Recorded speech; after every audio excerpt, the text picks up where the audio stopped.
Lunchtime, guys! What's for lunch? I made egg waffle.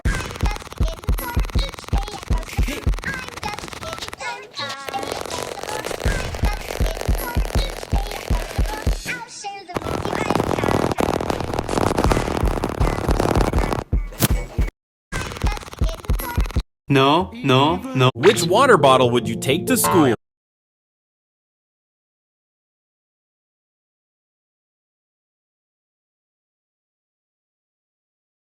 Three, two, one, go!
New Glutathione SPF 50 with the power of hyaluron and a non-sticky sunscreen. Get our best sun protection with expert hydration.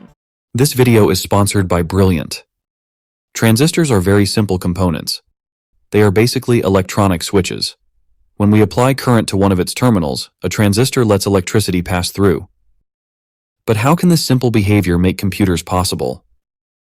In today's video, we are going to learn how transistors can be used to achieve more complex tasks, like doing math, and even interpreting instructions. Hi friends, my name is George, and this is Core Dumped. Before we begin, just a reminder that you can find me on social media and our Discord server, where I'm available to answer your questions. And by the way, I keep getting requests. An emitter. It operates by using electrical signals. In a circuit, it can act as an insulator, preventing electricity from flowing between the collector and emitter terminals. But if we apply a small current to the base terminal, it acts as a conductor, allowing electricity to flow. Essentially, a transistor can be seen as a switch, but instead of mechanical movement, it operates by using electrical signals. In this example circuit, we are using a transistor to turn on and off an LED. By utilizing the base terminal as an input and the emitter terminal as an output signal, we can mimic the input signal with a switch and visually represent the output signal with the LED. Let's dub this a simple gate. In a simple gate, when the input is 0, the output is 0. When the input is 1, the output is 1. Now, let's tweak things a bit. Here, when the input is 0, the LED is on due to the way it is arranged within the circuit. But pay attention to this.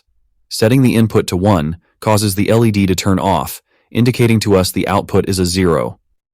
This setup is commonly referred to as an inverter or a NOT gate. This may seem a bit confusing. This video I found on Twitter is a perfect example of this effect.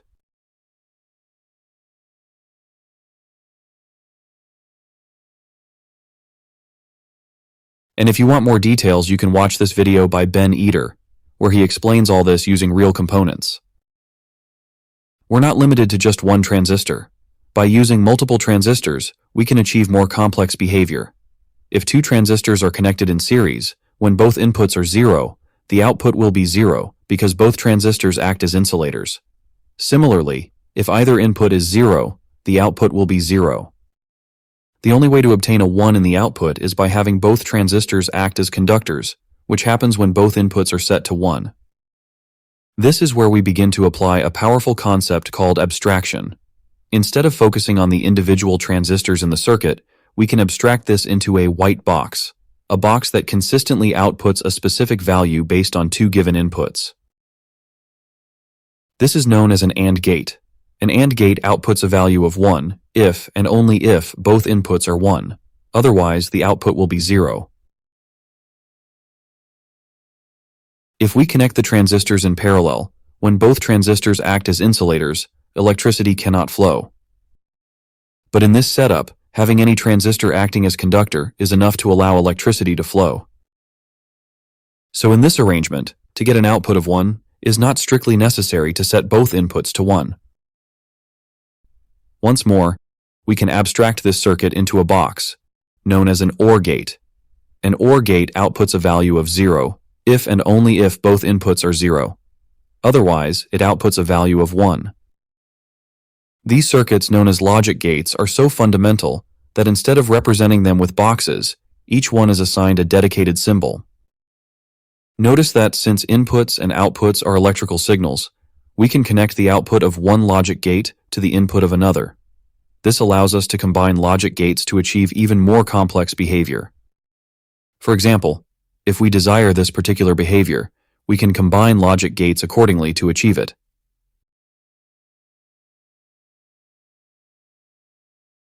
This is where we begin to see the power of abstractions.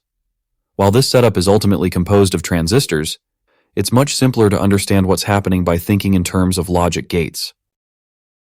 This circuit is known as an XOR gate, and it is also very important in computer science, so it has its own symbol.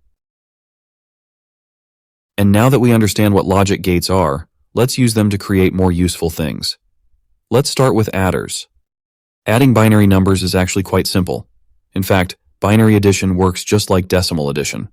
0 plus 0 equals 0, 0 plus 1 equals 1, 1 plus 0 equals 1, and 1 plus 1 equals 2. However, the value 2 cannot be represented with a single binary digit.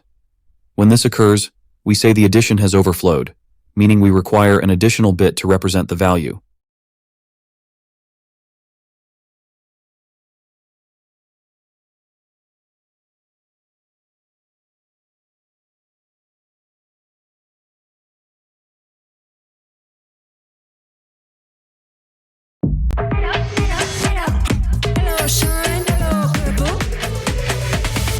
Ang lungkot pag may sakit, pero pag magaling na ako, balik super kid na ulit!